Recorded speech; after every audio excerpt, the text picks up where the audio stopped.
Salut les amis, c'est Frère FPV, j'espère que vous allez bien. Alors aujourd'hui on se retrouve pour une nouvelle vidéo, donc ça va être une vidéo de présentation.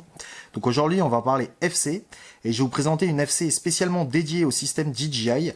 C'est la Success F4 IO de chez eFlight.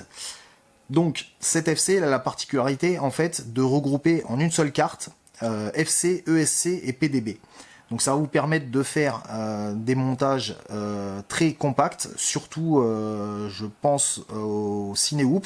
En ce moment c'est la grande mode des Cinehoop et le système DJI, comme vous avez pu le voir, ça prend une place assez conséquente dans un montage. Et du coup on a du mal à tout caser, surtout si on commence à mettre une FC, des ESC 4 en 1, le R-Unit. Alors maintenant il y a le Vista, mais c'est pareil, le Vista voilà, faut arriver à le caser, donc ça prend de la place. Donc là, tout regroupé en une carte, ça a été le pari de chez eFlight, et franchement c'est plutôt réussi. Alors cette FC, je vous en ai déjà parlé dans la vidéo de présentation du Bumblebee 6S HD de chez eFlight.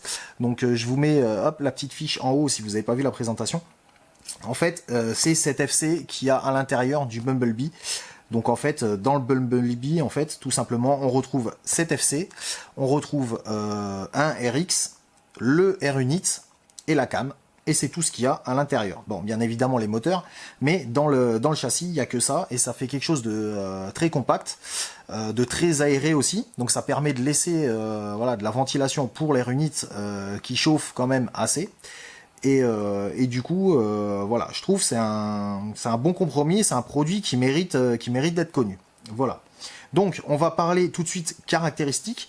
Alors, dans cette FC, on retrouve des ESC. Donc, il y a 4 ESC 40 ampères, 50 ampères en burst. Donc, c'est des ESC sous BLLI 32. Bien évidemment, il y a le RPM filter qui est disponible et il est activé d'origine dessus. Cette FC arrive flashée en Betaflight 4.1.2. Voilà. Alors, pour ceux qui voudraient savoir, pour l'instant, la target n'est pas encore disponible pour EmuFlight. Donc j'ai posé la question, donc ça va arriver, mais pour l'instant, elle n'est pas encore compatible. Voilà. À l'intérieur de cette FC, donc on retrouve un gyro MPU 6000.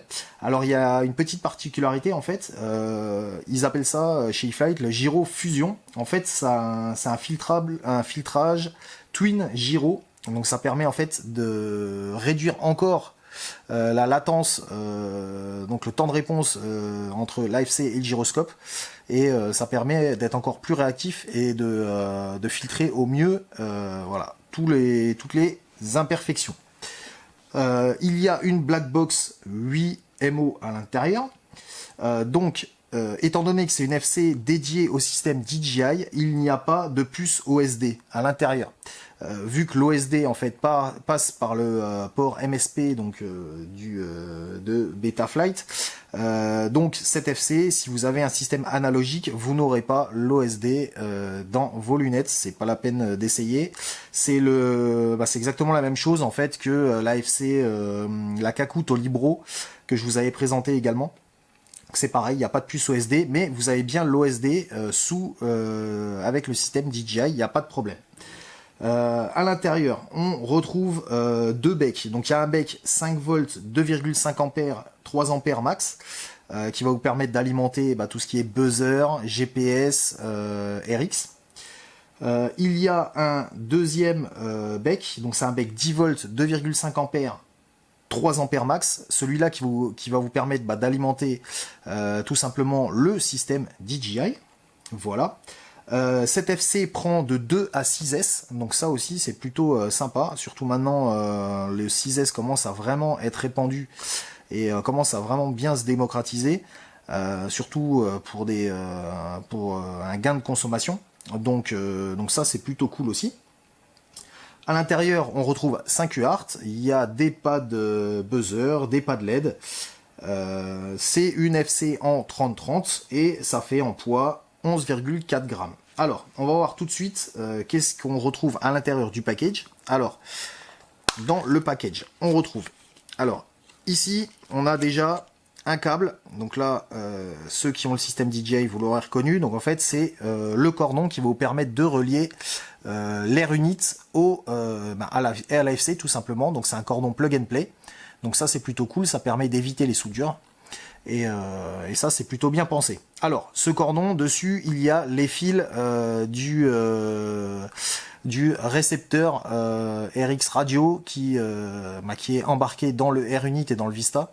Donc pour ceux qui utilisent la radio DJI qui peut être livrée avec le système DJI FPV, en fait, vous avez un câble à relier entre votre Air Unit ou Vista et cet FC, et vous avez vos moteurs à souder et votre montage est terminé. Donc ça c'est plutôt pas mal.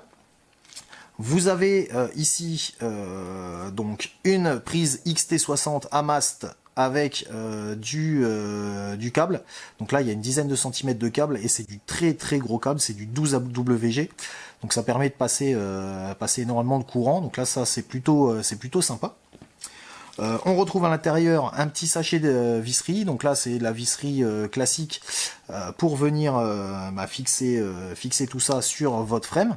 Donc on a la visserie, on a les petits soft mount pour mettre sur la FC, et on a les petits les petits écrous en nylon pour venir fixer tout ça. On retrouve un condensateur. Alors c'est un gros condensateur parce que c'est un condensateur 50 volts. Donc c'est un condensateur 50 volts 470 microfarads. Donc ça aussi c'est plutôt sympa. Ici, on a une seconde nappe. Alors, ici, celle-là, elle est un peu particulière. Car en fait, ici, on a une fiche qui peut se mettre sur votre FC. Et ici, de l'autre côté, on a les fils. Mais les fils ne sont pas étamés. Ici, on retrouve des petites... on a déjà les petites cosses de Certi dessus. Et en fait, dans le package, on retrouve une seconde fiche, ici. Et en fait, ça va vous permettre de créer votre connecteur comme vous le voulez. Donc vous allez insérer les petits connecteurs à l'intérieur dans l'ordre que vous voulez, suivant le brochage en fonction de ce que vous utilisez. Et ça, franchement, c'est vraiment bien pensé. On retrouve également, alors ça aussi, j'ai été surpris de voir ça, un petit bouchon en silicone ici qui va vous permettre de bloquer de boucher le port USB pour éviter qu'il y ait de la saleté qui rentre à l'intérieur. Et ça aussi c'est franchement bien vu. Alors j'ai été surpris de trouver ça dedans parce que en fait vu que c'est cet FC qui est à l'intérieur du Bumblebee, et dans le Bumblebee il n'y a pas ça. Et après la frame est relativement, on va dire c'est fermé, c'est caréné tout autour sur un ciné-hoop, mais ça aurait été quand même pas mal sympa de mettre ça, ne serait-ce pour des questions d'humidité. Et voilà, donc ça n'a pas été mis dans le Bumblebee, mais c'est là, et ça franchement, ça aussi c'est très très bien. Ça évite d'en réimprimer en TPU, et là c'est déjà fourni. Et à l'intérieur, donc on retrouve un petit plastique à bulles. Alors c'est pas un plastique anti-statique, c'est un plastique à bulles classique. Mais bon, on retrouve l'AFC. Alors, donc sur l'AFC, on retrouve ici, en premier, un port USB type C. Donc ça, franchement, c'est un très bon point, parce que le micro USB, ça a tendance à se détériorer assez rapidement. Avec les deux petites pins sur la prise USB, la connexion se fait assez mal. Et là, l'USB type C, franchement, ça, c'est plutôt un bon point d'avoir mis ça là-dessus. Ici, on retrouve le connecteur tout en un, en fait, le connecteur que vous connaissez si vous utilisez le système DJI avec des FC dédiés au système DJI. Donc c'est un connecteur en fait où on vient se brancher dessus, on vient brancher l'autre prise sur le Air Unit et terminé, le Air Unit est câblé. Donc ça permet de faire des montages beaucoup plus facilement et des montages plus propres. Donc après on n'aime pas. Mais moi perso ça me dérange pas et j'utilise déjà ce type de connecteur donc sur plusieurs quads avec le système DJI et j'ai jamais eu de soucis donc de décrochement ou quoi que ce soit. Après si on a un peu peur on peut venir une fois qu'on a mis la prise en place on peut venir mettre un petit point de colle chaude dessus et puis le connecteur bouge plus. Voilà. Donc sur le connecteur, hop, je vous affiche en même temps l'image, comme ça vous voyez en même temps que moi ce qu'on retrouve sur la prise. Donc sur le connecteur, on va retrouver un pad plus 5 volts. Donc celui-là, il va être dédié, donc si vous voulez alimenter un récepteur. Moi, je vais utiliser un Crossfire pour un prochain montage, donc avec cet FC. Donc je vais utiliser la partie, voilà, cette partie-là. Donc il y a un plus 5 volts, un T2, donc voilà, un TX2, un R2i et un GND. Donc voilà, pour les quatre premières pins. Donc le R2i en fait va servir de S-Bus en fait tout simplement pour le récepteur DJI intégré au R-Unit et au Vista. Voilà.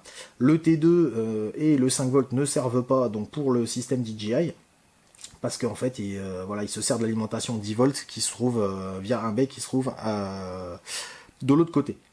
Donc moi ce que je ferai c'est que je vais venir brancher donc 5 volts TX2 donc RX2 et GND donc sur le voilà, sur le Crossfire. Donc mon Crossfire va venir brancher ici.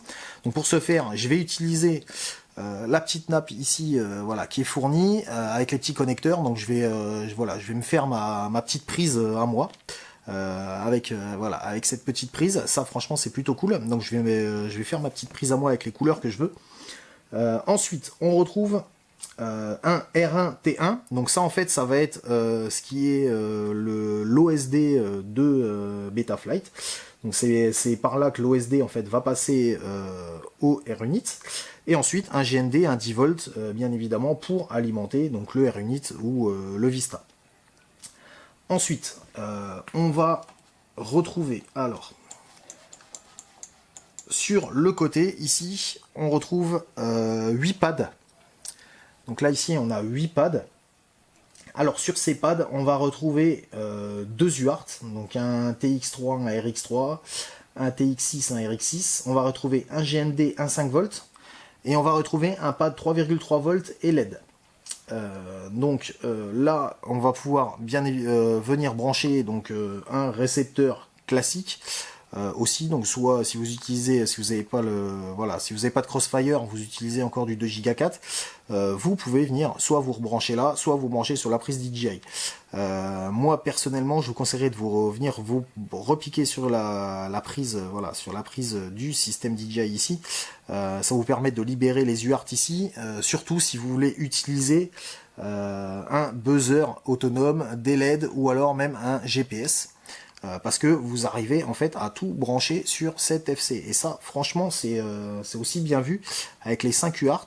Ça permet en fait de faire énormément de choses, et ça c'est plutôt cool, surtout pour une FC AEO comme ça. Voilà, sur quelque chose de très compact, on a quelque chose de très très bien fourni. Donc voilà pour les pads sur le côté. Ici on retrouve 2 pads.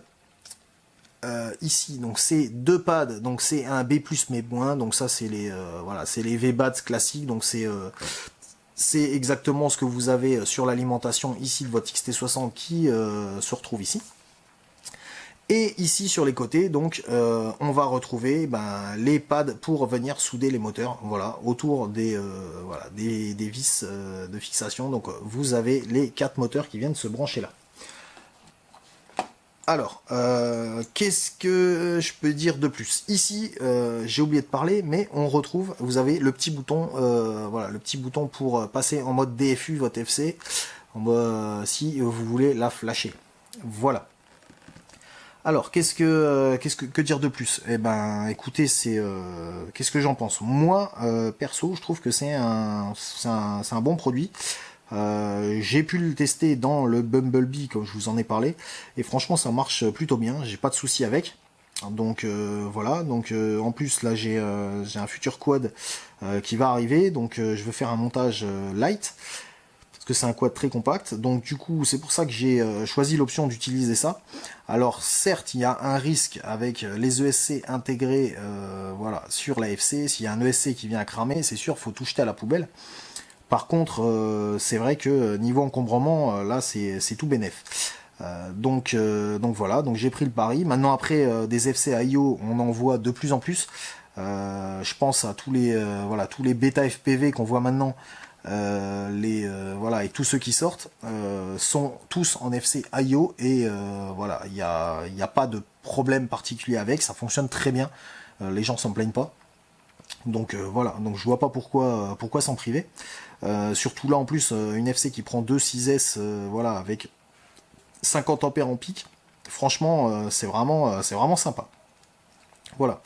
Pour parler niveau prix, on trouve cette FC dans les 60 euros chez Banggood.